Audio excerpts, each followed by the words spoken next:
जय श्री राम दोस्तों।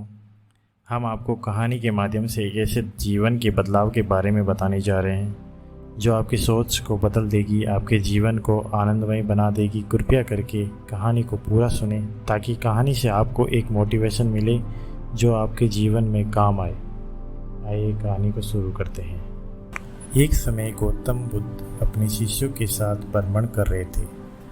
भ्रमण करते समय सभी एक स्थान पर विश्राम के लिए बैठ गए।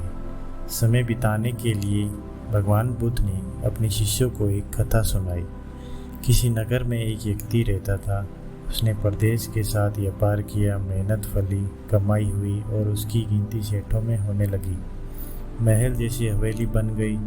वैभव और बड़े परिवार के बीच उसका जीवन बड़े आनंद से बीतने लगा। एक दिन किसी दूसरे नगर से उसका एक संबंधी आया। बातचीत के बीच उसने बताया कि उसके यहाँ का सबसे बड़ा सेठ गुजर गया। बेचारे की लाखों की धन संपत्ति पड़ी रह गई। बात सहज भाव से कही गई थी, पर उस आदमी के मन को डगमगा गई।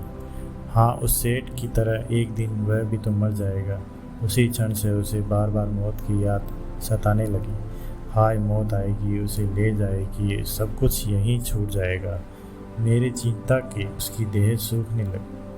देखने वाले देखते ही उसे किसी चीज़ की कमी नहीं है। उस पर उसके भीतर का दुख ऐसा था कि किसी से कहा भी नहीं जा सकता था। धीरे धीरे वह बिस्तर पर पड़ गया। बहुत इलाज कराया, लेकिन उसका रोग कम होने की बजाय बढ़ता ही गया। एक दिन एक साधु उसके घर पर आया। उस आदमी ने बेबस होकर उसके पैर पकड़ लिए, रो रो कर अपनी यथा सारी बता दी।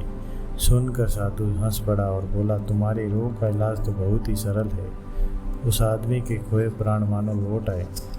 अधीर होकर उसने पूछा, स्वामी जी, वह इलाज क्या है? साधु ने कहा, देखो, मौत का विचार जब मन में आए, जोर से कहो, जब तक मौत नहीं आएगी मैं जीऊँगा। इस नुस्खे को 7 दिन तक आजमाओ। मैं अगले सप्ताह आऊँगा। 7 दिन के बाद साधु महाराज आए तो देखते हैं वह आदमी बीमारी के चंगुल से बाहर आ गया, आनंद के गीत गा रहा है। साधु को देखकर वह दौड़ा और उसके चरणों में गिरकर बोला, महाराज, आपने मुझे बचा लिया।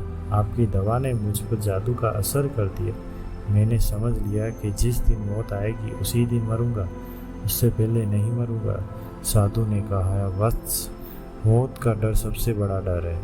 वह जितनों को मारता है, मौत उतनों को नहीं मारती। तो दोस्तों, इस कहानी से हमें यह सीख मिलती है, जैसा हम सोचते हैं वैसा हमारा शरीर काम करता है। इसलिए हमेशा सकारात्मक सोचें।